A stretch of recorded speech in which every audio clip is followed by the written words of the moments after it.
Saludamos al pueblo de Dios.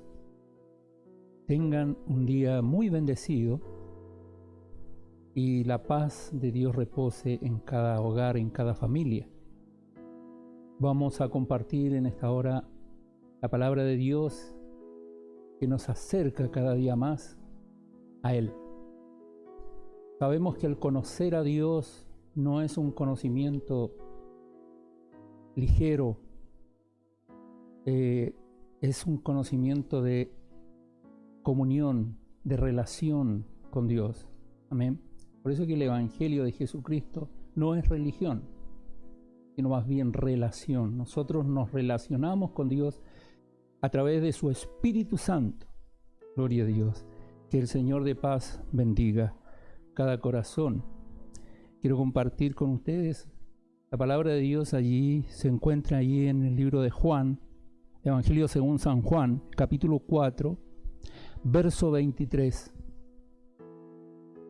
Dice así en el nombre del Señor: Mas la hora viene, y ahora es, cuando los verdaderos adoradores adorarán al Padre en espíritu y en verdad, porque también el Padre tales adoradores busca que le adoren. Dios busca verdaderos adoradores. Es curioso que Dios necesite de algo o busque algo que Él necesite, pero Él busca verdaderos adoradores, como también Él busca quien haga vallado, quien se ponga en la brecha a favor de la tierra, según Ezequiel 22:30. Y esto es maravilloso porque nosotros podemos estar a su disposición para que Él nos use como instrumentos en sus manos. Cuando Jesús habla esto, es la conversación que tiene con la mujer samaritana. Y el capítulo 4 de San Juan, en el verso 1 en adelante, dice: Cuando pues el Señor entendió que los fariseos habían oído decir: Jesús hace y bautiza más discípulos que Juan. Abre un paréntesis y dice: aunque Jesús no bautizaba, sino sus discípulos. Cierra paréntesis. Salió de Judea, dice, y se fue otra vez a Galilea, y le era necesario pasar por Samaria. Vino pues a una ciudad en Samaria llamada Sicar, junto a la heredad que Jacob dio a su hijo José. Y estaba allí el pozo de Jacob. Entonces Jesús, cansado del camino, se sentó así junto al pozo, y era como la hora sexta. La hora sexta, trayéndola al tiempo nuestro, ¿cierto? Es el mediodía. Son las 12 del día. Y Jesús a esa hora cruza Samaria. Él era judío, y los judíos y los samaritanos no se trataban, como dice más adelante la palabra del Señor. Pero Jesús, conociendo, porque Jesús conoce, Dios conoce nuestros corazones, conoce lo que pensamos. Él es omnisciente. El enemigo de Dios no es omnisciente, no conoce lo que usted piensa, pero Dios sí. Y la persona de Jesucristo conoce y conocía también en ese tiempo los pensamientos de los fariseos, ¿cierto? Y de los judíos, los discípulos de Juan el Bautista, los propios discípulos de él. Los conocía a todos, como nos conoce a nosotros también hoy día, a todos. Él sabe lo que nosotros pensamos, Él sabe lo que nosotros anhelamos o buscamos. Él conoce y sabe cuáles son nuestras prioridades. Por eso que Él quise leer este versículo como base, ¿cierto? Donde dice: más la hora viene. Cuando dice la hora viene, está hablando de una hora futura. La hora viene. Así como nosotros predicamos el Evangelio de Jesucristo a través de la tierra, diciendo que Cristo viene. Pronto viene. Él viene. Pero aquí añade algo más el Señor y dice: La hora viene y ahora es. Es decir, hoy se cumple esta palabra. Hoy esta palabra se manifiesta. Hoy esta palabra se hace vida. Y es lo que está ocurriendo hoy día con nosotros. Cristo viene ya. Como futuro, estamos hablando en tiempo futuro, ¿cierto? Pero ahora es cuando se trata de los adoradores. Y como dice la palabra del Señor, dice que cuando los verdaderos adoradores adorarán al Padre en espíritu y en verdad. Es decir, los verdaderos adoradores adorarán al verdadero, porque Jesús es el camino, la verdad y la vida. Por lo tanto, aquí ya estamos nosotros entendiendo, ¿cierto?, de lo que quiere decir Jesús.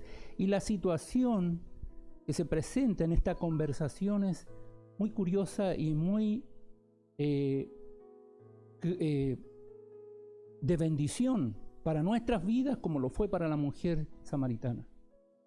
Una mujer de dudosa reputación, no era, ¿cierto?, la santa que tenía que ser en ese tiempo, como hoy día tampoco el Señor anda buscando santos, sino que anda buscando hombres al arrepentimiento, mujeres que tienen problemas, que tienen dificultades, que han tenido una vida triste, una vida difícil, y Él quiere que esas personas sean sus adoradores. Gloria a Dios.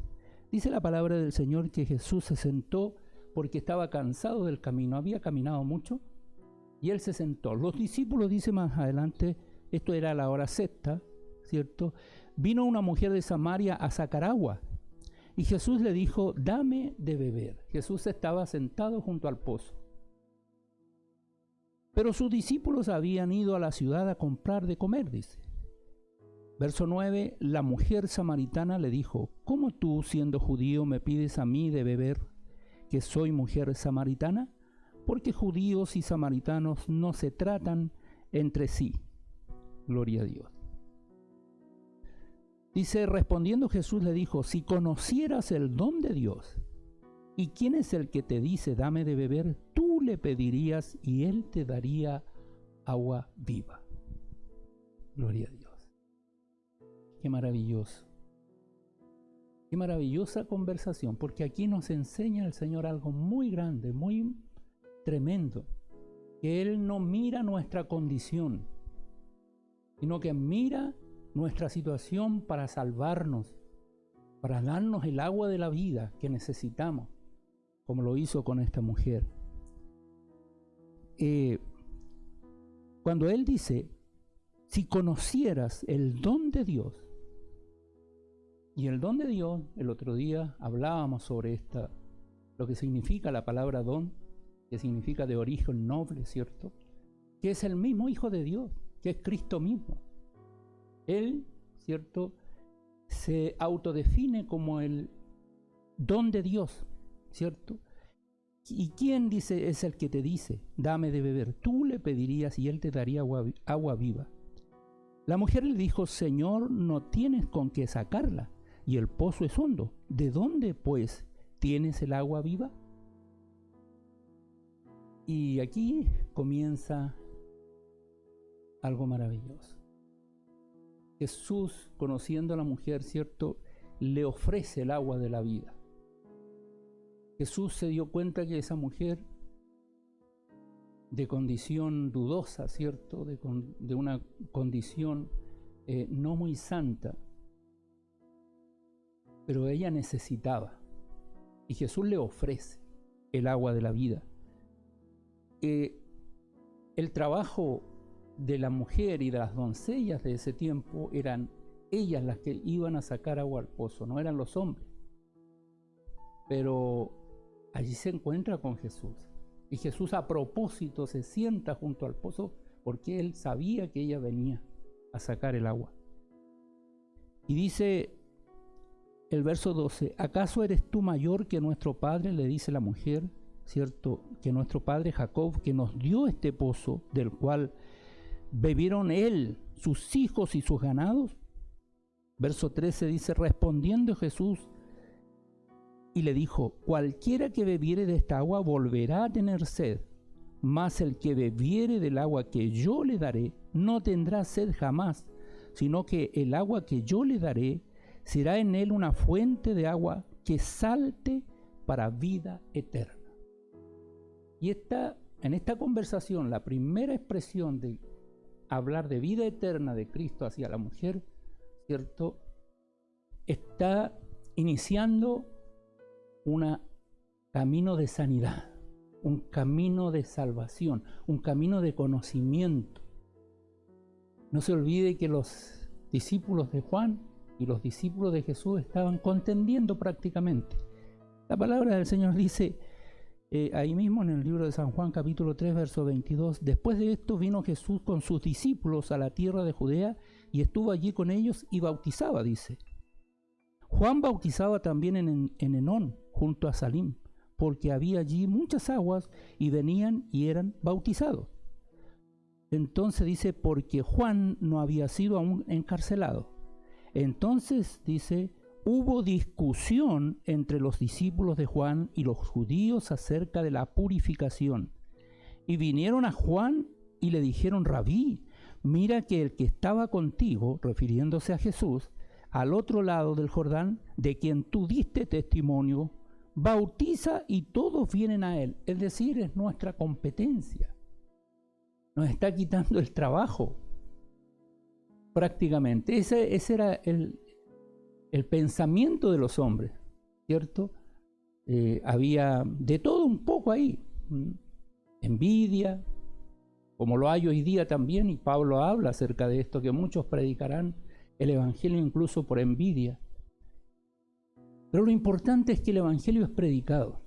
La palabra de Dios tiene que ir y hacer el efecto que necesita en cada corazón, no mirando quién es la persona o quién haya sido la persona, porque esa es la gracia de nuestro Dios, que Él nos salva, nos restaura, nos bendice, nos purifica, porque está hablando de la purificación, amén, a través del bautismo. Y nosotros podemos ver entonces que había una discusión, ¿cómo podríamos decir? Habían argumentos humanos, ¿cierto?, que avalaban una u otra situación. Y en este caso, ¿cierto?, cuando Jesús le responde a esta mujer, dice, más el que bebiere del agua que yo le daré no tendrá sed jamás, sino que el agua que yo le daré será en él una fuente de agua que salte para vida eterna. La mujer le dijo, Señor, dame de esa agua, para que no tenga yo sed, ni venga aquí a sacarla. Jesús le dijo, ve y llama a tu marido y ven acá. Y aquí empieza algo maravilloso, porque Jesús no accede inmediatamente a la petición de la mujer, que era una petición del corazón, era algo que nace del corazón después que la palabra ha hecho obra, ¿cierto?, ha redarguido el corazón. Ocurrió como le ocurrió a los que iban camino de Maús una vez que Cristo fue crucificado y muerto, ¿cierto? Dice que iban por el camino estos dos varones y se juntaron con un tercer personaje que era Cristo, y ellos no lo conocieron. Pero en el camino, dice, después que Cristo se manifiesta en la mesa, ¿cierto?, partiendo el pan, ellos dijeron, con razón ardía nuestro corazón, porque cuando la palabra de Dios viene y hace efecto en el corazón, arde el corazón. Hay un espíritu de convencimiento, hay un convertimiento, hay un acceso a, yo quiero lo que tú tienes, yo anhelo lo que tú tienes. Y Cristo estaba ofreciendo el agua de la vida eterna. Pero aquí hay un escollo. Jesús le dijo, está bien, pero primero tráeme a tu marido. Y la mujer dice que le responde y le dice, no tengo marido. Jesús le dijo, bien has dicho, no tengo marido, porque 5 maridos has tenido y el que ahora tienes no es tu marido. Esto has dicho con verdad. ¿Se da cuenta que la palabra de Dios, cuando toca el corazón, empieza a salir la verdad? Y a veces la verdad es un poco dura, ¿cierto? Una vida, como decía anteriormente, no muy santa, pero la mujer empieza a hablar con verdad. En realidad no tengo marido. Bien has dicho, no tienes marido, ¿cierto? Porque 5 maridos has tenido y el que ahora tienes no es tu marido. Esa era la condición de la mujer, esa era la vida de aquella mujer. Pero Jesús no le reprocha esto, sino que le dice lo que ella está viviendo. Porque la palabra de Dios lo escudriña todo. Porque el Espíritu Santo escudriña todo. Porque el Espíritu Santo nos redarguye de pecado. Esa es ahí está lo medular del mensaje. El Espíritu Santo redarguye. No culpa a nadie ni condena a nadie, sino que redarguye. Y la mujer fue redarguida y habló con verdad. Y Jesús le dijo, ¿cierto? Esto has dicho con verdad. Y ahora dice, y le dijo la mujer, Señor, me parece que tú eres profeta. Y aquí hay algo maravilloso. ¿Por qué Jesús se manifiesta a la mujer? No fue a un varón, no fue a un grupo de personas, no fue a la otra ciudad, no, sino que justamente ahí. Porque principalmente Jesús es el esposo de la viuda y de la desamparada. Y Él es el verdadero esposo de la iglesia. El esposo de la iglesia es Cristo Jesús. Aunque la iglesia de repente tiene muchos maridos, en el sentido de que vuelve la vista hacia muchas partes, hacia muchas cosas. Por eso que habla de adulterio, ¿cierto? Entonces Jesús no viene para condenar eso, como la mujer adúltera que trajeron para apedrearla. No la condenó por su condición. Pero sí le dijo, una vez que Él intervino en esa situación también, a favor de la mujer, ¿cierto? Le dice, vete y no peques más. Porque Él vino, como dice la Escritura, a salvar lo que se había perdido. Y esta mujer, en esa condición, estaba perdida. Pero Jesús se manifiesta a ella, ¿cierto? Y ella puede reaccionar. Y allí viene entonces la siguiente conversación. Le dijo la mujer, Señor, me parece que tú eres profeta. Nuestros padres adoraron en este monte y vosotros decís que en Jerusalén es el lugar donde se debe adorar, ¿cierto? Acuérdese, judíos y samaritanos tenían una visión distinta de lo que a adorar se refería, ¿cierto? Y Jesús la deja muy claro en esto, diciéndole, mujer, créeme que la hora viene cuando ni aún en este monte ni en Jerusalén adoraréis al Padre. Vosotros adoráis lo que no sabéis, nosotros adoramos lo que sabemos, porque la salvación viene de los judíos. Por eso dice la Escritura que a los suyos vino, pero los suyos no le recibieron. Mas a los que le recibieron, como en el caso de esta mujer, le dio potestad de ser hechos hijos de Dios. Y aquí viene el texto clave, el texto base. Dice, mas la hora viene, futuro, y ahora es presente. Amén. Cuando los verdaderos adoradores adorarán al Padre en espíritu y en verdad. Es decir, Dios busca verdaderos adoradores para que adoren al verdadero Dios. Gloria a Dios. Dice, porque tales adoradores busca que le adoren. ¿Cierto? Verso 24 dice, Dios es espíritu, y los que le adoran en espíritu y en verdad, es necesario que adoren. Ya todo ese argumento, ¿cierto? Toda esa estantería que la mujer había edificado a través de su vida se le derrumbó, se le vino abajo. Ya no era importante el marido o los otros maridos, no. Lo importante era lo que le estaba diciendo Jesús. De hecho, dice la palabra del Señor, y sé que, le dijo la mujer, el verso 25, sé que ha de venir el Mesías, llamado el Cristo. Ella sabía esto, por la historia, por por las escrituras, ¿cierto? Sabía ella esto. Dice, cuando Él venga, nos declarará todas las cosas. Ya Jesús se las estaba declarando. Jesús le dijo, yo soy el que habla contigo.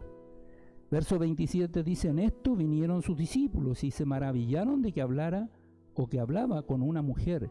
Sin embargo, ninguno dijo, ¿qué preguntas o qué hablas con ella? Entonces la mujer dejó su cántaro y fue a la ciudad y dijo a los hombres, venid, ved a un hombre que me ha dicho todo cuanto he hecho. ¿No será este el Cristo? Verso 30 dice, entonces salieron de la ciudad y vinieron a él. Entre tanto, los discípulos le rogaban diciendo, Rabí, come. Él le dijo, yo tengo una comida que comer, que vosotros no sabéis. Entonces los discípulos decían unos a otros, ¿le habrá traído a alguien de comer? Jesús le dijo, mi comida es que haga la voluntad del que me envió y que acabe su obra. Gloria a Dios. Y aquí sigue Jesús hablando ahora con sus discípulos. Dice, ¿no decís vosotros aún faltan 4 meses para que llegue la siega? He aquí os digo, alzad vuestros ojos y mirad los campos, porque ya están blancos para la siega. Dice, el que siega recibe salario y recoge fruto para vida eterna. Aquí menciona nuevamente la vida eterna. Para que el que siembra goce juntamente con el que siega, porque en esto es verdadero el dicho, uno es el que siembra y otro es el que siega. Yo os he enviado a segar lo que vosotros no labrasteis. Otros labraron y vosotros habéis entrado en sus labores. Gloria a Dios. La mujer no era judía, la mujer no pertenecía a ninguna casta, era una mujer del vulgo, una mujer, como decía anteriormente, que tenía su historia y que muchas veces quizás ella se avergonzó de su situación, pero era una marca que ella traía, pero Cristo la libera. Cristo la deja muy clara.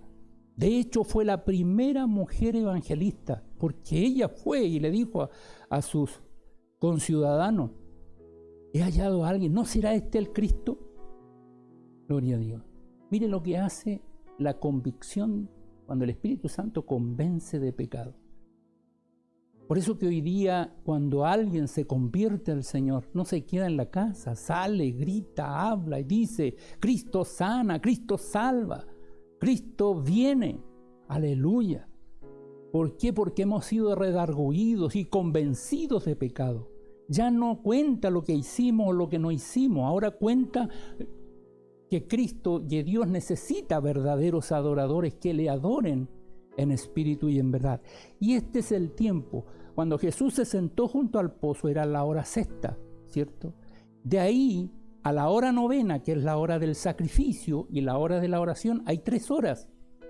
La primera hora la usó Jesús predicándole a la mujer. La segunda hora se manifiesta cuando dice, viene la hora y ahora es, ¿cierto?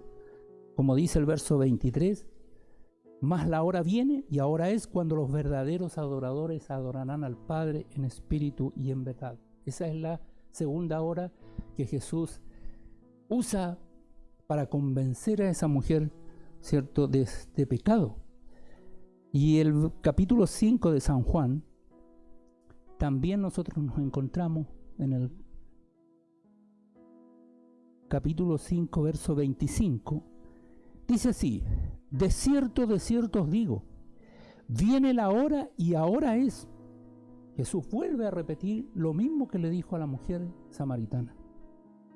Pero ahora, ¿cierto?, se lo está diciendo a los fariseos, hablando de la autoridad del Hijo, como dice el subtítulo de esta porción. De cierto os digo, viene la hora y ahora es cuando los muertos oirán la voz del Hijo de Dios y los que la oyeren vivirán. Esa es la otra hora. La hora en que Jesús, la hora sexta en que Jesús, de la hora sexta a la hora séptima, cuando Jesús predica el Evangelio, y la obra del Señor se manifiesta. Luego viene la otra hora, ¿cierto? La hora es cuando los muertos oirán la voz de Dios y los que la oyeren, dice la Escritura, vivirán. Y la tercera hora la encontramos en el verso 28. Dice, no os maravilléis de esto, porque vendrá hora. Ahora está hablando en tiempo futuro. Vendrá hora, dice, cuando todos los que están en los sepulcros oirán su voz. Y los que hicieron lo bueno saldrán a resurrección de vida, mas los que hicieron lo malo a resurrección de condenación. Eso es el juicio final. Eso es cuando ya es la tercera hora, la hora del sacrificio. Un día en la hora novena Cristo fue sacrificado.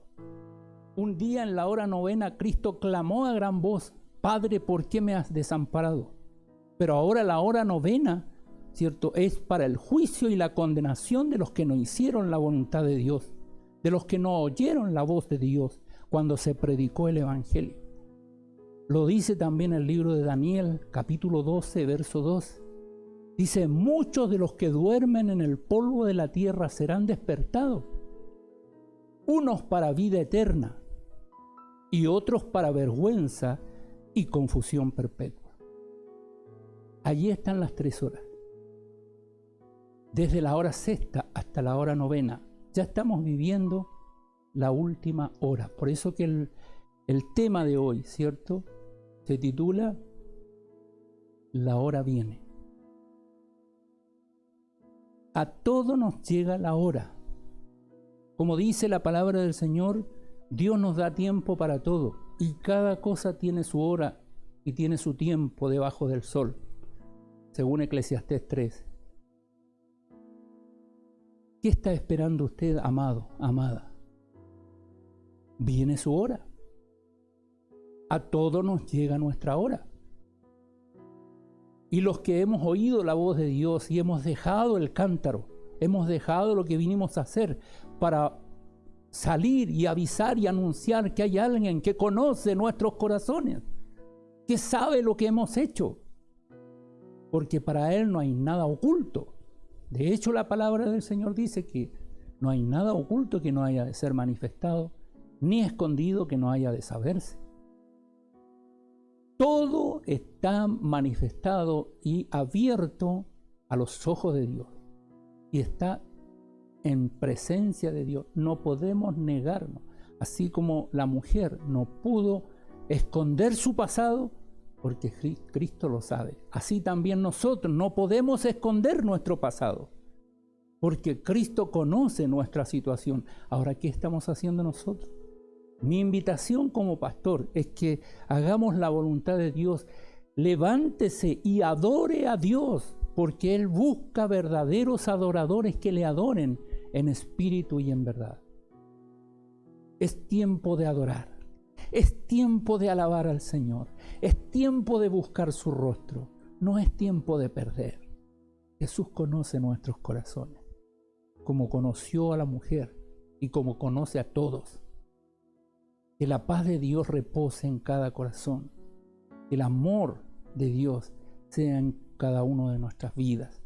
Dios le bendiga, Dios le guarde. Le invito a orar al Señor. Dios eterno, gracias. Te damos una vez más por esta palabra. Que podamos, Señor, ser redarguidos por tu Espíritu.